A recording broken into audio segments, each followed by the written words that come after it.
ओम शांति। 30 सितंबर 2025 के ईश्वरीय महावाक्य।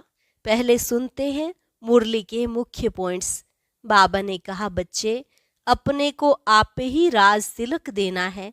तुम्हें अपना भी कल्याण करना है तो दूसरों का भी करना है। कोई को वर्थ पाउंड नहीं बना सकते तो खुद भी वर्थ नॉट ए पेनी ठहरे। बाप की राय पर चलने में ही तुम्हारा कल्याण है, इसलिए श्रीमत पर चलते रहो, अपनी नहीं चलाने। इसमें हठ चल ना सके, मुफ्त अपने को घाटा नहीं डालना। फिर बाबा ने कहा, सबको यह ज्ञान सुनाते चलो, सभी का हक है। यह पैगाम सबके कानों पर जाना चाहिए। बाप तो सभी का है ना। भले तूफान कितने भी आए, तुम्हें डरना नहीं है, क्योंकि नए धर्म की स्थापना हो रही है, इसलिए विघ्न तो आएंगे ही। लास्ट में बाबा ने कहा, बच्चे, सर्विसेबल और कल्याणकारी बनो। बाप सर्विसेबल बच्चों को ही देखकर खुश होते हैं। जो याद में नहीं रहते वह जरूर तुच्छ काम करते होंगे, फिर पद भी तुच्छ पाएंगे। और अब सुनते हैं महावाक्यों को विस्तार से। मुरली का सार।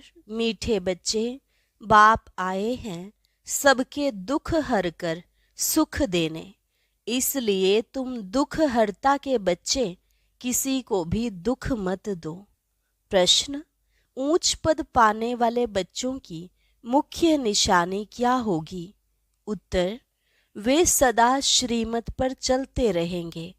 दूसरा, कभी हठ नहीं करेंगे। तीसरा, अपने को आप ही राज तिलक देने के लिए पढ़ाई पढ़कर गैलप करेंगे। चौथा, अपने को कभी घाटा नहीं डालेंगे। पांचवा, सर्वप्रति रहम दिल और कल्याणकारी बनेंगे, उन्हें सर्विस का बहुत शौक होगा। छठा, कोई भी तुच्छ काम नहीं करेंगे, लड़ेंगे झगड़ेंगे नहीं। गीत, तूने रात गंवाई सो के, दिन गवाया खाए, हीरा जन्म अनमोल रे मानव, कौड़ी बदले जाए। ओम शांति। रूहानी बच्चे रूहानी बाप के सामने बैठे हैं। अब इस भाषा को तो तुम बच्चे ही समझते हो और कोई नया समझ ना सके।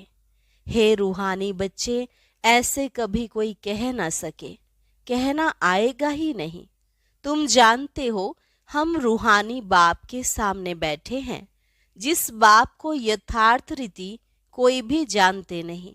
भल अपने को भाई भाई भी समझते हैं, हम सब आत्माएं हैं, बाप एक है, परंतु यथार्थ रीति नहीं जानते।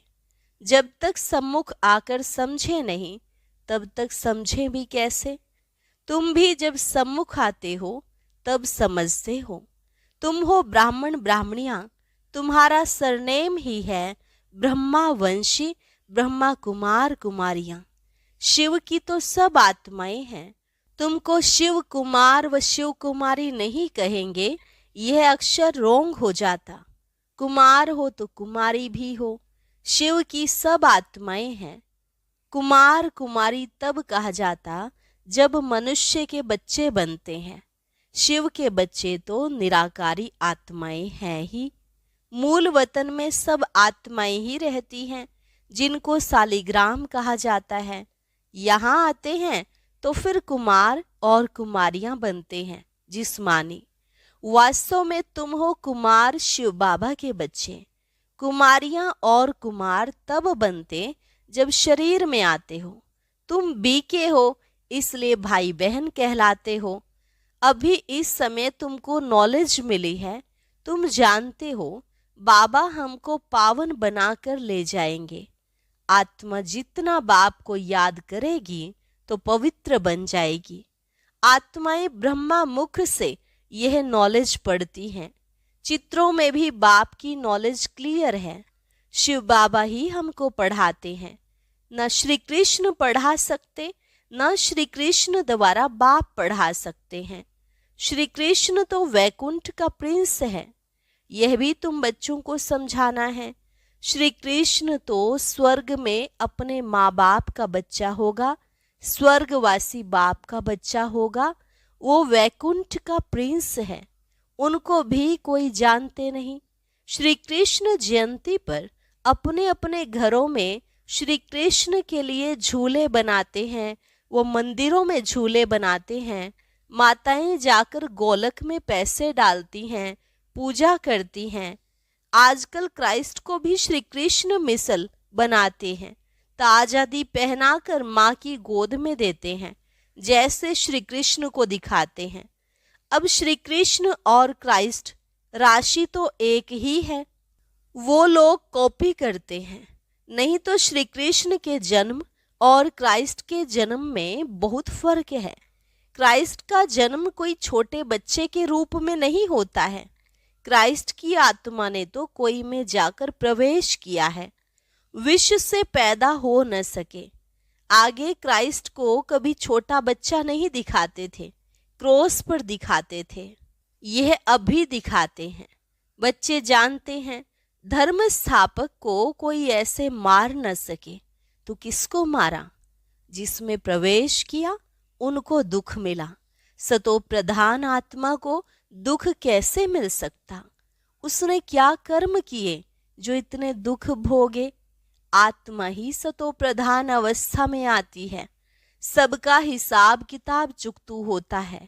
इस समय बाप सबको पावन बनाते हैं, वहां से सतो प्रधान आत्मा आकर दुख भोग न सके। आत्मा ही भोगती है ना। आत्मा शरीर में है तो दुख होता है। मुझे दर्द है, यह किसने कहा? इस शरीर में कोई रहने वाला है, वह कहते हैं परमात्मा अंदर है, तो ऐसे थोड़े ही कहेंगे हमको दुख है।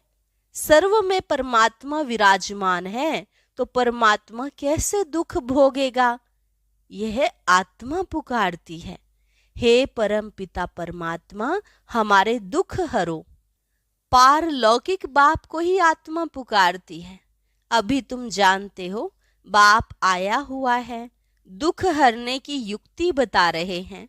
आत्मा शरीर के साथ ही एवर हेल्दी वेल्दी बनती है। मूल वतन में तो हेल्दी वेल्दी नहीं कहेंगे, वहां कोई सृष्टि थोड़े ही है, वहां तो है ही शांति। शांति स्वधर्म में टिके हुए हैं। अभी बाप आए हैं सबके दुख हरकर सुख देने, तो बच्चों को भी कहते हैं तुम मेरे बने हो, किसको दुख नहीं देना। यह लड़ाई का मैदान है, परंतु गुप्त, वह है प्रत्यक्ष। यह जो गायन है, युद्ध के मैदान में जो मरेंगे वे स्वर्ग में जाएंगे, उसका अर्थ भी समझाना पड़े। इस लड़ाई का महत्व देखो कितना है। बच्चे जानते हैं उस लड़ाई में मरने से कोई स्वर्ग में जा न सके, परंतु गीता में भगवानुवाच है, उनको मानेंगे तो सही ना। भगवान ने किसको कहा? उस लड़ाई वाले को कहा या तुमको कहा? दोनों को कहा।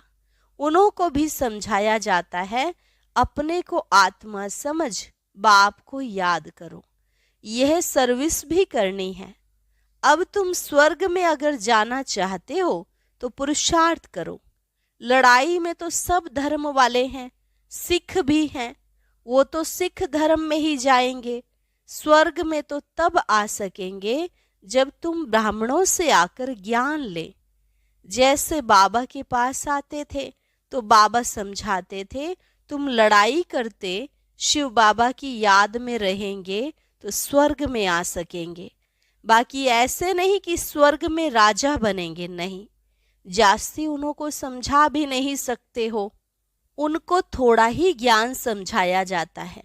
लड़ाई में अपने इष्ट देवता को याद जरूर रखते हैं।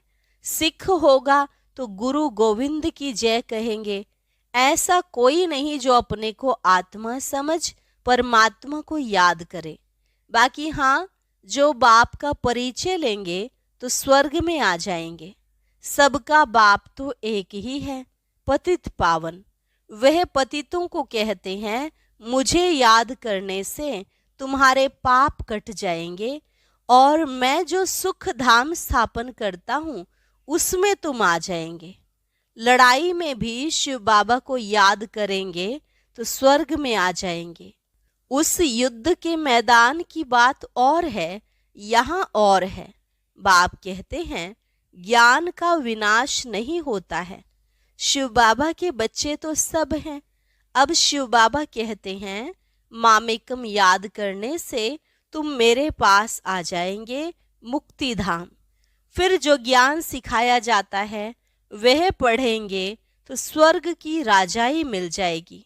कितना सहज है, स्वर्ग में जाने का रास्ता मिल जाता है सेकंड में। हम आत्मा बाप को याद करती हैं। लड़ाई के मैदान में तो खुशी से जाना है, कर्म तो करना ही है। देश के बचाव के लिए सब कुछ करना पड़ता है। वहां तो है ही एक धर्म, मतभेद की कोई बात नहीं। यहाँ कितना मतभेद है, पानी पर, जमीन पर झगड़ा। पानी बंद कर देते हैं तो पत्थर मारने लग पड़ते हैं। एक दो को अनाज नहीं देते तो झगड़ा हो जाता है। तुम बच्चे जानते हो हम अपना स्वराज्य स्थापन कर रहे हैं, पढ़ाई से राज्य पाते हैं। नई दुनिया की जरूर स्थापना होनी है। नूंद है तो कितनी खुशी होनी चाहिए। कोई भी चीज में लड़ने झगड़ने की कोई बात नहीं, रहना भी बहुत साधारण है। बाबा ने समझाया है तुम ससुर घर जाते हो, इसलिए अब वनवाह में हो। सब आत्माएं जाएंगी, शरीर थोड़े ही जाएंगे। शरीर का अभिमान भी छोड़ देना है। हम आत्मा हैं, 84 जन्म अब पूरे हुए हैं। जो भी भारतवासी हो बोलो भारत स्वर्ग था, अब तो कलयुग है। कलयुग में अनेक धर्म हैं, सतयुग में एक ही धर्म था। भारत फिर से स्वर्ग बनना है। समझते भी हैं भगवान आया हुआ है। आगे चल भविष्यवाणी भी करते रहेंगे। वायुमंडल देखेंगे ना तो बाप बच्चों को समझाते हैं। बाप तो सभी का है ना, सबका हक है। बाप कहते हैं मैं आया हूं और सबको कहता हूं मामेकम याद करो तो तुम्हारे विकर्म विनाश होंगे। अभी तो मनुष्य समझते हैं कभी भी लड़ाई हो सकती है, यह तो कल भी हो सकती है। लड़ाई जोर भरने में देरी थोड़े ही लगती है, परंतु तुम बच्चे समझते हो अभी हमारी राजधानी स्थापन हुई नहीं है तो विनाश कैसे हो सकता है। अर्जुन बाप का पैगाम ही चारों तरफ कहाँ दिया है। पतित पावन बाप कहते हैं मुझे याद करो तो विकर्म विनाश होंगे। यह पैगाम सबके कानों पर जाना चाहिए। भले लड़ाई लगे, बॉम्ब्स भी लग जाएं, परंतु तुमको निश्चय है कि हमारी राजधानी जरूर स्थापन होनी है। तब तक विनाश हो नहीं सकता। विश्व में शांति कहते हैं ना, विश्व में वार होगी तो विश्व को खत्म कर देंगे। यह है विश्वविद्यालय। सारे विश्व को तुम नॉलेज देते हो। एक ही बाप आकर सारे विश्व को पलटाते, परिवर्तन करते हैं। वो लोग तो कल्प की आयु ही लाखों वर्ष कह देते। तुम जानते हो इनकी आयु पूरे 5000 वर्ष है। कहते हैं क्राइस्ट से 3000 वर्ष पहले हेवन था। इस्लामी, बौद्धी आदि सबका हिसाब किताब निकालते हैं। उनसे पहले दूसरे कोई का नाम है नहीं। तुम अंगे अक्षर बता सकते हो, अर्थात तिथि तारीख बता सकते हो, तो तुमको कितना नशा रहना चाहिए। झगड़े आदि की बात ही नहीं। झगड़ते वह हैं जो निधन के होते हैं। तुम अभी जो पुरुषार्थ करेंगे 21 जन्म के लिए प्रारब्ध बन जाएगी। लड़ेंगे झगड़ेंगे तो ऊंच पद भी नहीं मिलेगा, सजाएं भी खानी पड़ेंगी। कोई भी बात है, कुछ भी चाहिए तो बाप के पास आओ। गवर्नमेंट भी कहती है ना तुम फैसला अपने हाथ में नहीं उठाओ। कोई कहते हैं हमको विलायत का बूट चाहिए। बाबा कहेंगे बच्चे अभी तो वनवाह में हो, वहां तुमको बहुत माल मिलेंगे। बाप तो राइट ही समझाएंगे ना कि यह बात ठीक नहीं है, यहाँ तुम यह आश क्यों रखते हो, यहाँ तो बहुत सिंपल रहना चाहिए, नहीं तो देह अभिमान आ जाता है, इसमें अपनी नहीं चलानी होती है। बाबा जो कहे, बीमारी आदि है, डॉक्टर आदि को भी बुलाते हैं, दवाई आदि से संभाल तो सबकी होती है, फिर भी हर बात में बाप बैठा है। श्रीमत तो श्रीमत है ना, निश्चय में विजय है, वो तो सब कुछ समझते हैं ना। बाप की राय पर चलने में ही कल्याण है, अपना भी कल्याण करना है। कोई को वर्थ पाउंड बना नहीं सकते हैं तो वर्थ नॉट ए पेनी ठहरे ना, पाउंड बनने लायक नहीं, यहाँ वैल्यू नहीं तो वहाँ भी वैल्यू नहीं रहेगी। सर्विसेबल बच्चों को सर्विस का कितना शौक रहता है, चक्र लगाते रहते हैं। सर्विस नहीं करते तो उनको रहम दिल कल्याणकारी कुछ भी नहीं कहेंगे। बाबा को याद नहीं करते तो तुच्छ काम करते रहेंगे, पद भी तुच्छ पाएंगे। ऐसे नहीं हमारा तो शिव बाबा से योग है, यह तो है ही बीके। शिव बाबा ब्रह्मा द्वारा ही ज्ञान दे सकते हैं। सिर्फ शिव बाबा को याद करेंगे तो मुरली कैसे सुनेंगे, फिर नतीजा क्या होगा। पढ़ेंगे नहीं तो पद क्या पाएंगे। यह भी जानते हैं सबकी तकदीर ऊंच नहीं बनती, वहां भी तो नंबरवार पद होंगे। पवित्र तो सबको होना है, आत्मा पवित्र बनने बिगर शांति धाम जा नहीं सकती। बाप समझाते हैं तुम सबको यह ज्ञान सुनाते चलो, कोई भल अभी नहीं भी सुनते हैं, आगे चलकर जरूर सुनेंगे। अभी कितने भी विघ्न तूफान जोर से आए, तुम्हें डरना नहीं है, क्योंकि नए धर्म की स्थापना होती है ना, तुम गुप्त राजधानी स्थापन कर रहे हो। बाबा सर्विसेबल बच्चों को देखकर खुश होते हैं। तुम्हें अपने को आप पे ही राज तिलक देना है, श्रीमत पर चलना है, इसमें अपना हठ चल ना सके। मुफ्त अपने को घाटे में नहीं डालना चाहिए। बाप कहते हैं बच्चे सर्विसेबल और कल्याणकारी बनो। स्टूडेंट को टीचर कहेंगे ना, पढ़कर गैलप करो, तुमको 21 जन्मों के लिए स्वर्ग की स्कॉलरशिप मिलती है। डायनेस्टी में जाना यही बड़ी स्कॉलरशिप है। अच्छा, मीठे मीठे सिकिलधे बच्चों प्रति माता पिता बाप दादा का याद प्यार और गुड मॉर्निंग। रूहानी बाप की रूहानी बच्चों को नमस्ते। रूहानी बच्चों की रूहानी बाप दादा को नमस्ते नमस्ते, गुड मॉर्निंग। शुक्रिया बाबा, शुक्रिया। धारणा के लिए मुख्य सार, संगम पर बहुत सिंपल साधारण रहना है, क्योंकि यह वनवाह में रहने का समय है। यहाँ कोई भी आश नहीं रखनी है, कभी अपने हाथ में लौ नहीं लेना है, लड़ना झगड़ना नहीं है। विनाश के पहले नई राजधानी स्थापन करने के लिए सबको बाप का पैगाम देना है कि बाप कहते हैं मुझे याद करो तो विकर्म विनाश हो और तुम पावन बनो। वरदान, संतुष्टता की विशेषता द्वारा सेवा में सफलता मूर्त बनने वाले संतुष्ट मणि भव। संतुष्टता की विशेषता द्वारा सेवा में सफलता मूर्त बनने वाले संतुष्ट मणि भव। सेवा का विशेष गुण संतुष्टता है। यदि नाम सेवा हो और स्वयं भी डिस्टर्ब हो व दूसरों को भी डिस्टर्ब करे तो ऐसी सेवा ना करना अच्छा है। जहाँ स्वयं के प्रति व संपर्क वालों से संतुष्टता नहीं, वह सेवा न स्वयं को फल की प्राप्ति कराती है न दूसरों को। इसलिए पहले एकांतवासी बन स्वपरिवर्तन द्वारा संतुष्ट मणि का वरदान प्राप्त कर सेवा में आओ, तब सफलता मूर्त बनेंगे। स्लोगन, विघ्नों रूपी पत्थर को तोड़ने में समय ना गंवाकर उसे हाई जंप देकर पार करो। विघ्नों रूपी पत्थर को तोड़ने में समय ना गंवाकर उसे हाई जंप देकर पार करो। अव्यक्त इशारा। अब लग्न की अग्नि को प्रज्वलित कर योग को ज्वाला रूप बनाओ। ज्वाला स्वरूप याद के लिए मन और बुद्धि दोनों को एक तो पावरफुल ब्रेक चाहिए और मोड़ने की भी शक्ति चाहिए।